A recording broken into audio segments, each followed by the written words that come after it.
Hey everybody, Nevin Gusak, your host of the Populist Patriot. Going to do another live stream here.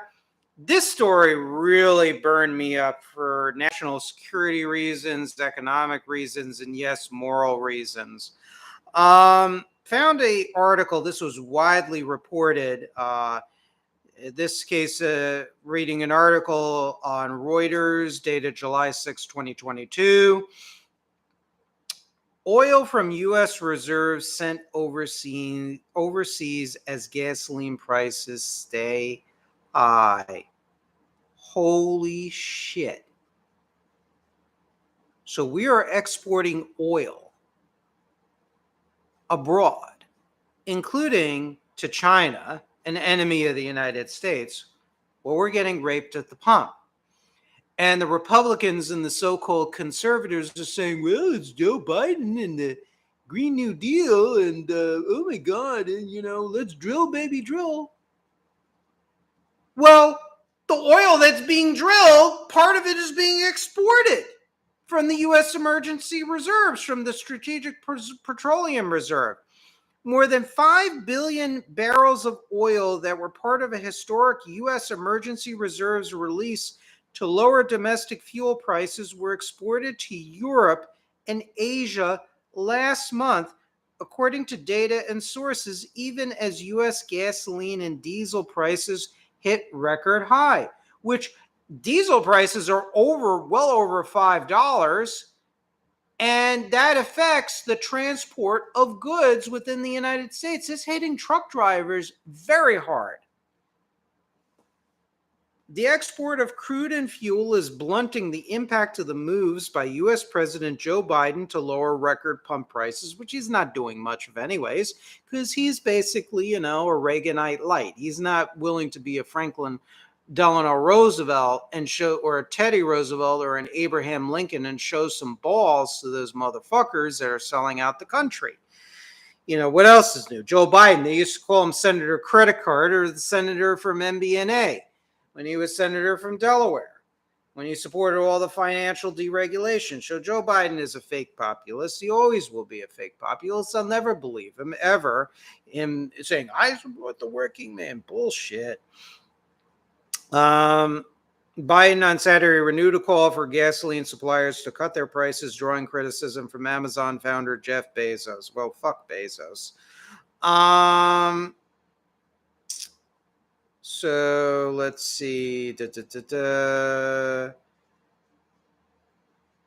So Phillips 66, which is a major oil refining company. They have one, for example, in Linden, New Jersey, a big refinery there. They exported sour crude to Italy. And Trieste is a home to a pipeline that sends oil to refineries in Eastern Europe.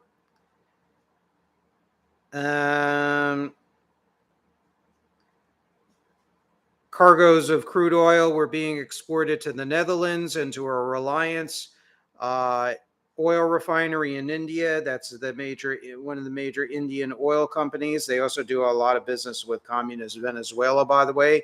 Reliance is a major sanction buster when it comes to imports of Venezuelan oil. And also, crude oil was being headed to communist China. Well, I thought Biden and Blinken were saying China is a geopolitical threat. Well, what's going on here? Again, rhetoric versus the reality of American policy.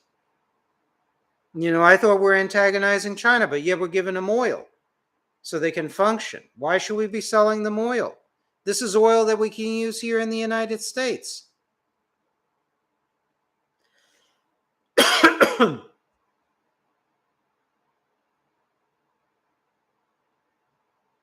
Refineries are running near peak levels. Refineries in the U.S. Gulf Coast were at 97.9% utilization, the most in 3.5 years. But I thought Joe Biden was like screwing the oil industry. What's going on here? Well, there are two things. Number one, these oil companies, I am for energy independence. I think we need to continue to mine our own coal and drill for our own oil and natural gas. I'm not against the fossil fuel industry on on a whole holistic level. But I'm also for massive development, when practical, of green sources of energy, renewable sources of energy, wind, solar, burning garbage, known to waste energy, known as bioconversion back in the day. I'm for all those sources, geothermal and others, as long as it's relatively safe and as long as it's done in an environmentally reasonable fashion. So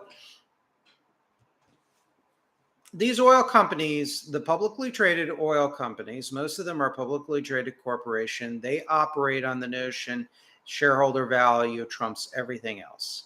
So they're returning, or fulfilling, I should say, their fiduciary responsibility to their shareholders, meaning the majority shareholders, the activist shareholders that like to throw their weight around. And that was a trend that started again in the 1980s under this Reagan counter-revolution, the political and economic counter-revolution of Ronald Reagan. That whole idea of shareholder value really, really became a cornerstone of corporate governance and reinforced by American economic policy. So these companies feel it's in their interest for their majority shareholders to export oil abroad, even though Americans are paying at the pump astronomical prices, that American oil companies are profiting mightily. I mean, their stock prices, they're doing very, very, very, very, very, very well. And the gas stations and the fuel distributors are making a tremendous amount of money, the ones that are selling the gas and the oil and other petroleum products. And I'm not saying companies should not profit, even profit a lot. They should. I do believe in hand over fist profits.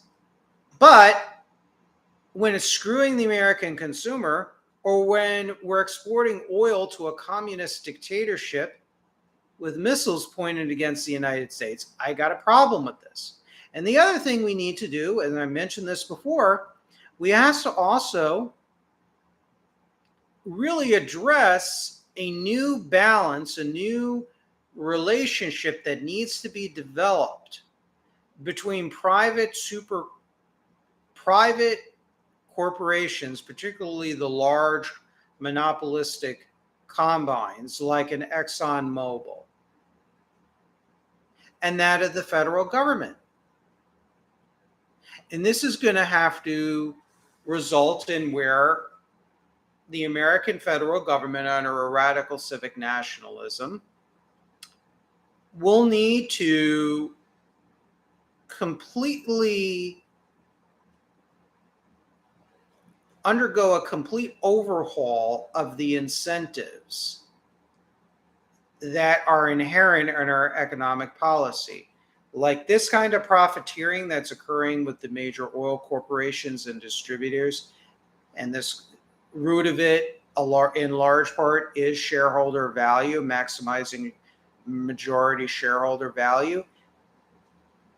That's going to be disincentivized under a radical civic nationalist government.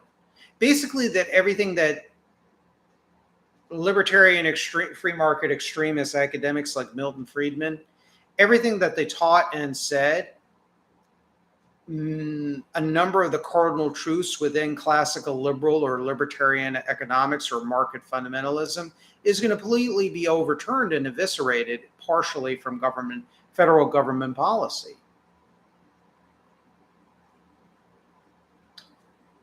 To give you, basically, to say it bluntly, an American president and an unbought, loyal American Congress will basically say the oil companies, enough is enough.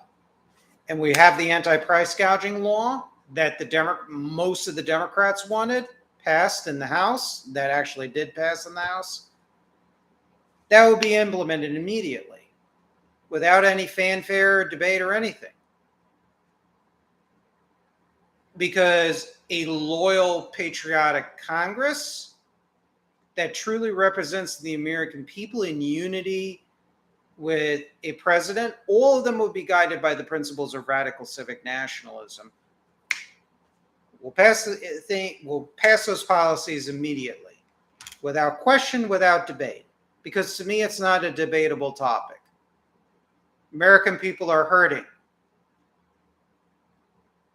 severely. Cost of rent is going up. Cost of food is going up.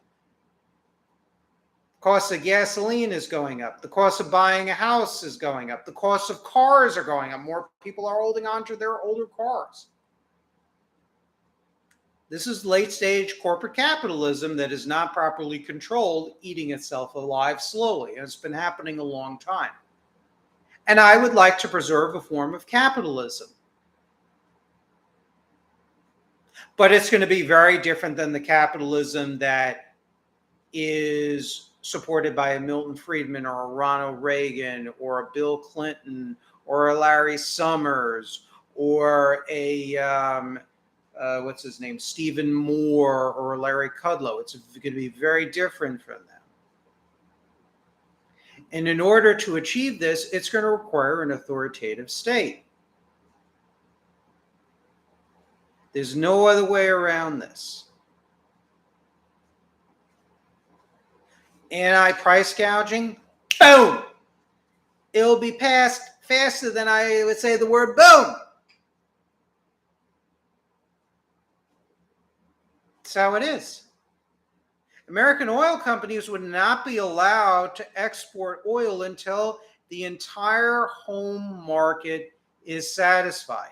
And the fact it's our strategic petroleum reserve, I mean, under a radical civic nationalist government, this would not be happening. If that kind of behavior was happening, it would stop instantly. And if they continue to do it, we used to do this on a state level back in the 19th century, we would withdraw their corporate charters. The companies would be put under temporary federal government receivership, and then they would be auctioned off to more patriotic CEOs and corporations that are able to handle the job. Because sometimes we have to make examples here. And sometimes the corporate death penalty is what's needed. And I know the Reaganites, and I hate to say it, the followers of J.R. Nyquist, excellent geopolitical analysts. A lot of those guys are free market and conservative, Reagan conservative types, fusionist types that think I'm a communist or a Nazi for prescribing this. And what I submit is I've liberated myself of ideology. That's why I don't support Marxism and the destruction of the privately owned means of production. I think fascism and National Socialism, when you look at the reality of how business and labor actually existed, I think the state power goes way too far in that, with the ultimate goal of the destruction of capitalism in fascist Italy, National Socialist Germany, imperial militarist Japan, and their allies throughout Asia and Europe.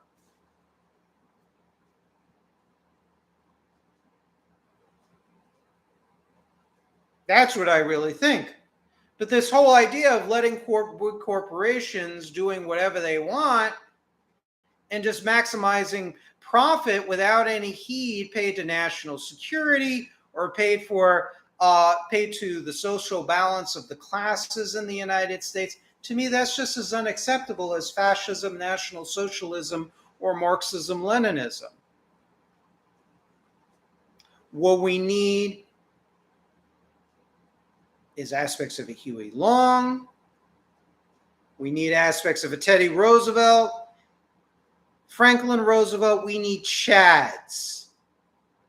We need strong Chads to be a man on horseback, so to speak, leading a mass movement into government that will sweep both houses of Congress, that will make economic policy more national in focus rather than just a collection of competing states, and push this country forward into making it a truly strong and powerful country. Joe Biden is a feckless president.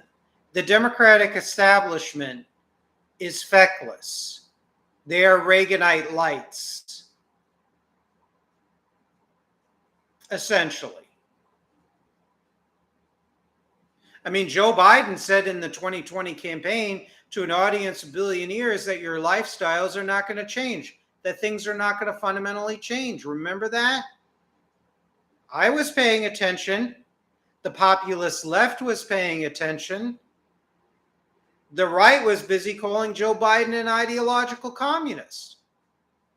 Joe Biden's not an ideological communist. I mean, Joe Biden has collaborated with communist dictatorships, his family, like Hunter Biden has, but they did it purely for business reasons, to make money, money, money, money, money. And Joe Biden will put his finger in the wind and go whichever direction is beneficial for his political career. You know, Jeff Nyquist and Trevor Loudon will correctly point out he was funded by Arm& Hammer, if I recall correctly. But the reality is they just take the money so they can feather their political nest and develop a career. Not because they have, in the case of Joe Biden, a secret commitment to a Marxist-Leninist dictatorship. And believe me, I have really crapped all over Joe Biden's involvement in collaborating with China, with the Soviet Union, with voting against any form of anti-missile defense and meaningful military spending under Ronald Reagan, which was Reagan did try to build up the military in a ham-handed way. We can talk about that on another program, but Joe Biden was for a weakened U.S. military during the 1980s on all fronts, and a weakened American posture towards the communist threat in Central America. Now, moving forward, fast forward, Joe Biden is, he's basically a Reaganite light. There's no real transformative change in the United States. I mean, you know, the people who are loyal populist leftists that were loyal to the Democratic Party were saying Joe Biden will be like an FDR. Bullshit. Bullshit. That's just gaslighting people. For whatever reason. So yeah, while you're paying at the pump, and while the Republicans, most of them are lying, saying it's because Joe Biden is trying to destroy the fossil fuel energy sector with all of his web of support for the Green New Deal and everything else, it's crap. Oil companies are exporting the oil because they want to make money for their majority shareholders. It's simple business decisions. And the Republicans that are overemphasizing the anti-fossil fuel nature of the Joe Biden administration, in my opinion, they are overstating the cases. Refinery capacity is up. Oil exports are gangbusters, including to enemies in the United States like China.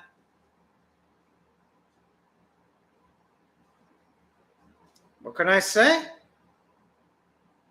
And these companies are making hand over fist profits. And they're more powerful than Joe Biden. They're more powerful in many ways than the American Congress because of the campaign contributions that they dump into the coffers of many Republican as well as corporate-friendly Democrats in the U.S. House and the Senate. And one thing that we will do in a radical civic nationalist America is we will prohibit senators, congressmen, presidents, generals, etc., for lobbying. They will not be able to, they will have a lifetime ban on lobbying for private corporations and also foreign countries and foreign entities. Furthermore, we will also have severe and radical campaign finance reform where we will have publicly funded elections and shortened campaign cycles.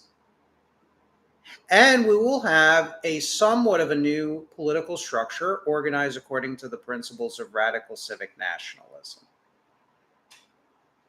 So I want to thank you all for joining me tonight. And I'm going to be doing one more live stream, so stay tuned. Thanks for the couple of people that are listening. Thank you for the one like, whoever liked this broadcast. Thank you.